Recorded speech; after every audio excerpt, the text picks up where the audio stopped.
Vaheguru, Vaheguru, Vaheguru, Vaheguru, Vaheguru, Vaheguru, Vaheguru, Vaheguru,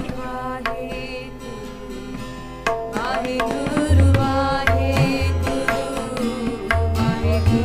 Vaheguru. Vaheguru Ji Ka Khalsa, Vaheguru Ji Ki Fateh. Why does evil exist? Now this is a great question because everybody goes through this. But for us as a Sikh, we don't have this idea of a devil that created evil. For us, it's our lust, anger, pride, greed and attachment. These things are our inner demons, and they keep us away from Vaheguru. And if you look at all the things that we might call evil, generally they tend to come from these 5 things. Somebody somewhere is doing the wrong thing because they're following these things and not Vaheguru. So for us, evil is basically the illusion. If we choose to follow Vaheguru and the Creator and the teachings of our Guru, we will not be acting in an evil way and we will experience the Creator.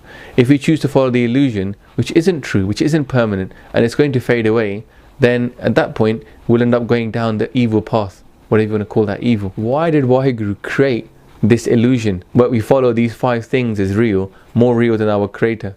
That's a good question, but we don't know the answer to that.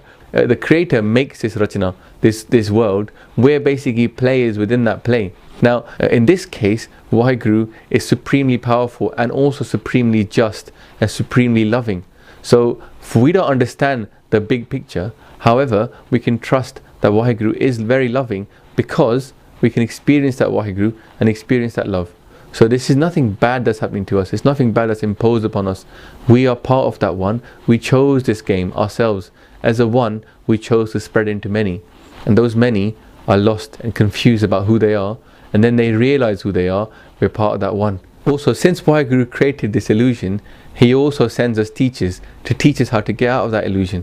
In every country and every age, there's been people that have come up and given the same very simple truths that the Gurus did. The wisdom within Sikhi is unique because it's all together, but in every age, Vaheguru has sent people that were enlightened. The question was also asked is, why are there some horrible, evil people in this world? How could a loving God make the world as it is? Well, firstly, this question is a question that every religion faces, and we should have some kind of perspective from the Gurus about this. Well, I would say the first step we should do is try and experience that Vaheguru, because the doubt will not go away by answering this question. The doubt will go away by experiencing the divine, and then we'll know that Vaheguru is real. Now, when we know that Vaheguru is real, then we look at that same thing and say that that action happened because that person who did that was acting in an unenlightened manner. The person, let's say for example, who had died was murdered, that person, that soul cannot get murdered. It has to come back. And also, because we understand reincarnation is true, then justice also plays out. You see, the law of karma means that if that person does something horrible, then later on, something happens to them to level that out. And the play is not made by us. The play is made by Vaheguru, and justice is served by Vaheguru. But also, we understand that this is all a part of a journey. This is a journey the Creator made for us all to become enlightened. Right now we're in a situation where most of the people on the earth are unenlightened and are not acting in line with enlightened thought and enlightened spirituality.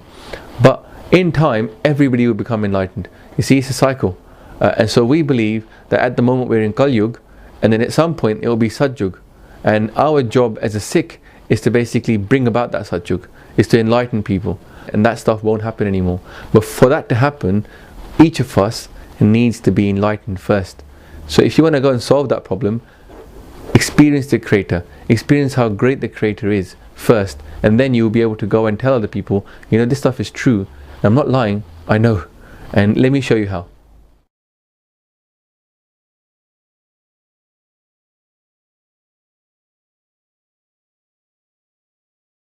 Even knowing that this thing happened because it was God's will, it doesn't make us then say, oh well, I don't need to help that person.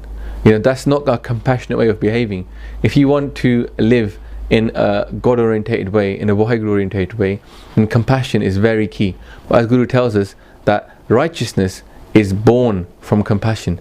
So basically we have to be compassionate, and opening up that daya inside our heart is a fundamental step towards justice. So, you know, where we have to behave towards a person who had bad happen to them is to be compassionate and help that person.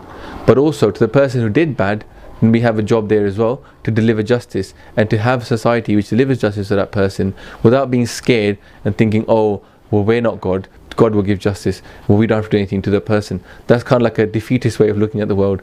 This is our job upon the world, to establish justice. Bulla chuka maaf karniya. I'm sure I made loads of mistakes in answering that question. Waheguru Ji ka Khalsa, Waheguru Ji ki Fateh.